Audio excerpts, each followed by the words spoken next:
Você já sentiu que precisa provar seu valor o tempo inteiro? Ser notado, ser reconhecido, ser aceito. Talvez o maior problema do ser humano não seja pensar pouco de si mesmo, mas sim pensar em si mesmo o tempo todo. No livro Ego Transformado, Tim Keller apresenta uma visão profunda sobre orgulho, identidade e o vazio do ego humano. E talvez a resposta seja diferente de tudo que o mundo costuma ensinar. O livro começa falando sobre a igreja de Corinto, fundada pelo apóstolo Paulo. Aquela igreja estava dividida. Alguns diziam, eu sigo Paulo, outros, eu sigo Cefas, e outros ainda buscavam algum tipo de superioridade espiritual. Cada grupo queria parecer melhor do que o outro, mas Paulo identifica a verdadeira raiz do problema, o orgulho. Durante muito tempo, acreditava-se que a autoestima era a causa dos males da humanidade. A ideia era simples: quanto mais a pessoa pensa em ser grande, mais arrogante ela se torna. Mas nos tempos atuais, surgiu a visão oposta. Hoje, muitos acreditam que o problema do mundo é a baixa autoestima. Então surge a pergunta: qual dos dois está certo? Segundo Paulo, nenhum dos dois. O problema não é a autoestima alta ou baixa. O problema é o ego humano. O ego humano é descrito como superinflado. Esse ego possui 4 características: vazio, dolorido, atarefado e frágil. O ego é vazio porque fomos separados de nossa plena conexão com Deus. E quando tentamos preencher esse espaço com qualquer outra coisa, sempre sobra vazio. Dinheiro não resolve, status não resolve, reconhecimento não resolve. Nada criado consegue ocupar o lugar do Criador. O ego também é dolorido, porque existe algo estranho dentro do ser humano. Nós buscamos constantemente entender quem somos. Um cachorro não se pergunta se deveria ser outro animal. Um gato não sofre de crise de identidade.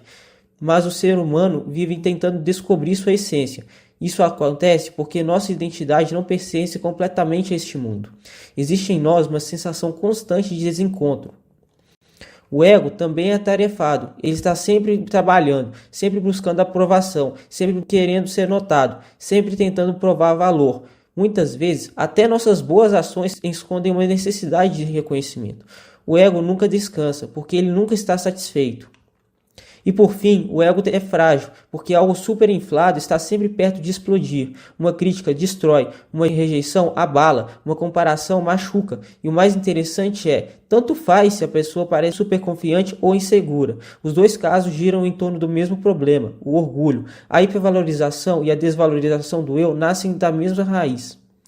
Então, qual é a solução? Segundo o livro, a resposta não está em pensar mais sobre nós mesmos e nem em pensar menos. A resposta é parar de pensar em nós mesmos o tempo inteiro.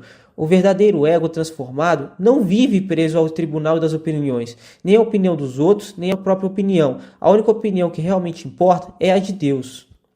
O livro usa a imagem de um tribunal. O ser humano vive constantemente tentando justificar sua essência, tentando provar que tem valor, tentando mostrar que merece aceitação. Mas no Evangelho, Jesus já pagou o preço. O veredito já foi dado. Por isso, o cristão não precisa viver tentando construir valor próprio o tempo inteiro.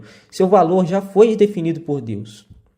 Ainda assim, enquanto estivermos nesse corpo corruptível, o orgulho continuará existindo. Não podemos removê-lo completamente, mas podemos administrá-lo. Podemos reconhecer quando o nosso ego está buscando aplausos, comparação ou validação, e podemos voltar nossos olhos novamente para Cristo.